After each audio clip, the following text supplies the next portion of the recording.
అష్టమ అధ్యాయము అక్షర పరబ్రహ్మయోగము శ్లోకం 16.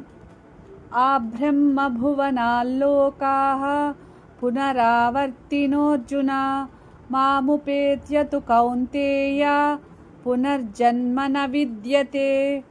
తెలుగు తాత్పర్యం: బ్రహ్మలోకం వరకు ఉన్న అన్ని లోకాల్లో జనన మరణాలు జరుగుతూనే ఉంటాయి ఓ అర్జున. కానీ నన్ను అంటే పరమాత్మను చేరుకున్న వారికి మరల జన్మ ఉండదు. వారు శాశ్వతమైన మోక్షాన్ని పొందుతారు. హిందీ तात्पर्य: हे अर्जुन, ब्रह्मलोक तक के सभी लोकों में जन्म और मृत्यु का चक्र चलता रहता है, लेकिन जो मुझे प्राप्त कर लेते हैं उन्हें पुनर्जन्म नहीं होता, वे मोक्ष को प्राप्त होते हैं.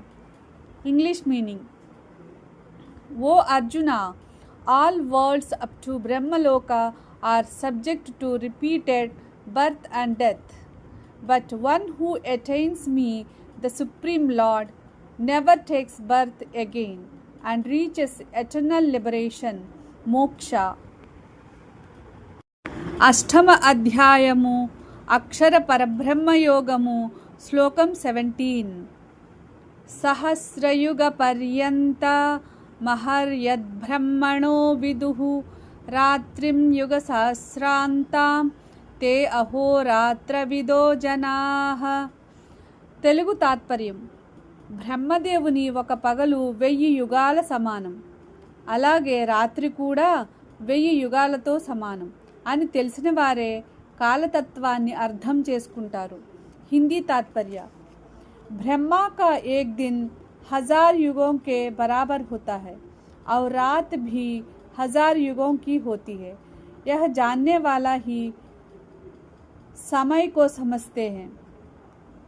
इंग्लिश तात्पर्य English meaning: those who understand that a day of Brahma lasts 1000 yugas and his night also 1000 yugas know the nature of time. అష్టమ అధ్యాయము అక్షర పరబ్రహ్మయోగము శ్లోకం 18.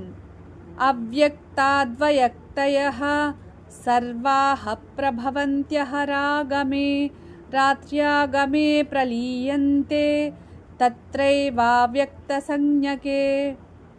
తెలుగు తాత్పర్యం: బ్రహ్మదేవుని పగలు మొదలైనప్పుడు సృష్టి అవ్యక్తం నుండి వ్యక్తమవుతుంది, రాత్రి వచ్చినప్పుడు మళ్ళీ అవ్యక్తంలో లీనమవుతుంది. హిందీ तात्पर्य: ब्रह्मा के दिन में सभी प्राणी अव्यक्त से प्रकट होते हैं और रात में फिर उसी अव्यक्त में लीन हो जाते हैं. English meaning: at the beginning of Brahma's day all beings manifest from the unmanifest.